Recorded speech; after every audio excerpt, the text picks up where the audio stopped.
The Biden campaign's working to boost support for the president just days before he arrives in Atlanta for the first presidential debate. Georgia Senator Jon Ossoff and the Atlanta Mayor Dickens held an event today with small business owners to highlight the president's economic record. He will go head-to-head, in case you hadn't heard, against former President Donald Trump at CNN's studios there in Atlanta on Thursday. Aaron Navarro is also and already there. Good to see you, sir. Tell us more about today's event and what Biden's campaign's hoping to achieve by holding this kind of gathering.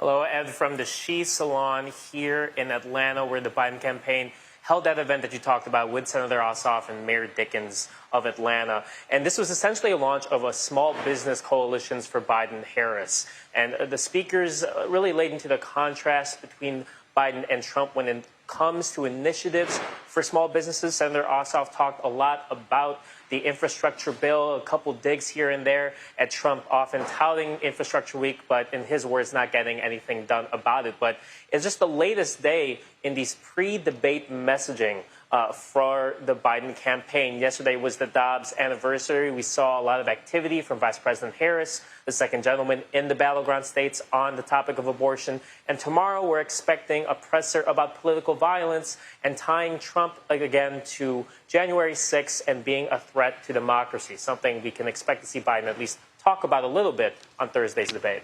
As you know, there's new CBS News polling that shows the economy and inflation are the top two factors influencing voters in the 2024 election, and that Donald Trump is the preferred choice among voters that rank those as their top two concerns.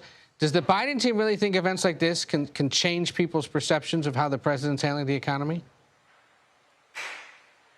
Well, from covering the Biden campaign at the start of the year, the one thing I was hearing when I brought up some of his lower marks on the economy is that they need to get the message out there. The Biden campaign needs to inform people about what they've done, and at least that's what they're trying to do here with the small business coalitions. Now, this was an event organized by the Biden campaign, invited other business owners, so it wasn't a massive crowd, but they're at least hoping to get some of the initiatives that they've done for small businesses across, highlighting again the Infrastructure Act and some of the COVID relief that Biden has done during his tenure as president. We'll see if it makes a dent in some of the polling.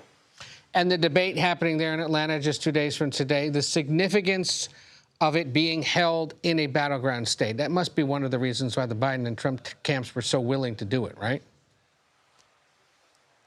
I'm sure that's why they're here early to brace the Atlanta heat, because as much time as they can spend in Georgia could help them in the long run. Georgia is part of those Sun Belt states, Georgia, Nevada, Arizona, if you want to throw in North Carolina in there. These battleground states where at least consistently in polling, President Biden has seen his numbers slip.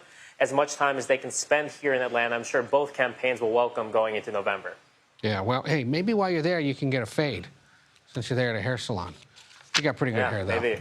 Pretty good hair, pretty good reporter he is. Aaron Navarro, thank you so much. We'll talk to you soon.